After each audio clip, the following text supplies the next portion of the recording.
Je, unajua kwamba 80% ya talaka hutokea katika hatua ya 3 ya ndoa, na wengi hudhani upendo umeisha, kumbe ni daraja tu la kuelekea upendo wa kweli.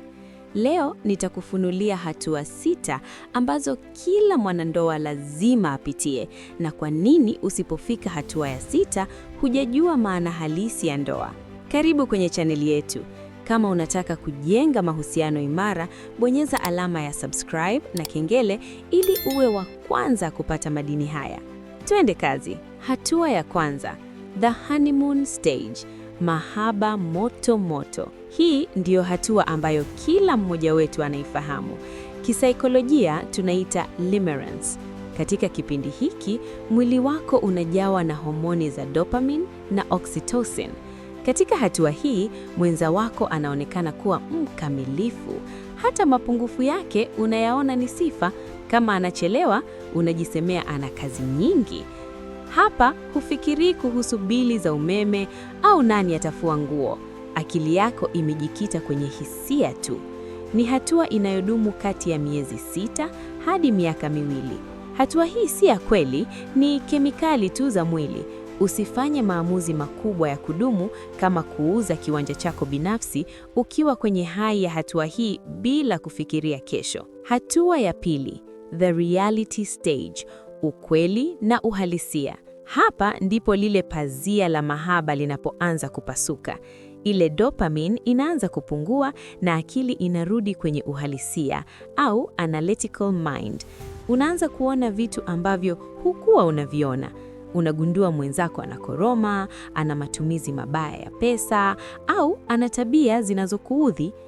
Hapa ndipo masuala ya malezi au jinsi mlivyokuzwa yanapoanza kupigana. Mbona kwetu tulikuwa tunakula mezani, wewe unakula kitandani? Hii ni hatua ya kuanza kujifunza negotiation au mazungumzo.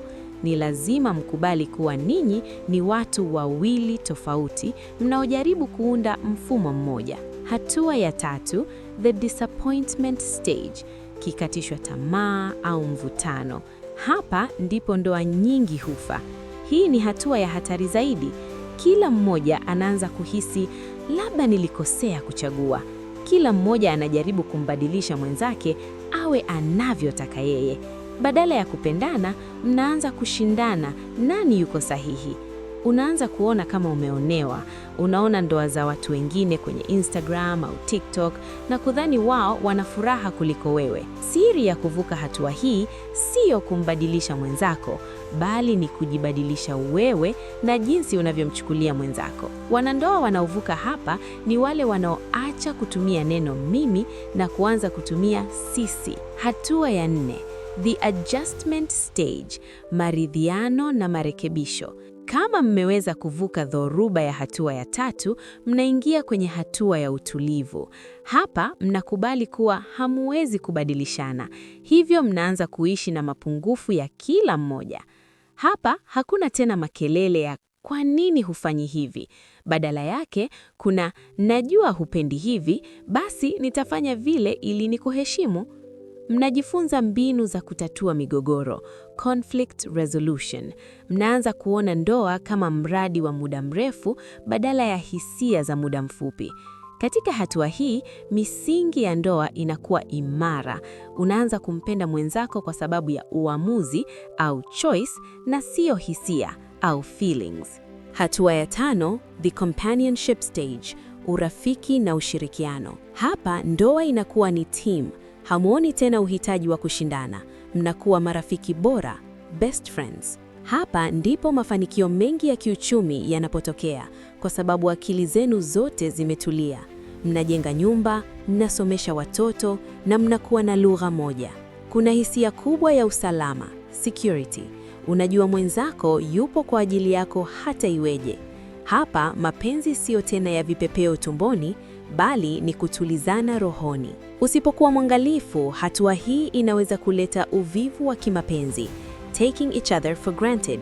Lazima muendelee kufanyia kazi mahaba, dating your spouse. Hatua ya 6, the deep love stage, upendo wa kweli na kilele. Hii ndiyo hatua ya mwisho ambayo wanandoa wachache sana wanaifikia. Ni hatua ya unconditional love. Unampenda mwenzako si kwa sababu wanakupa kitu, bali kwa sababu yeye ni yeye. Mnakuwa kama mtu mmoja.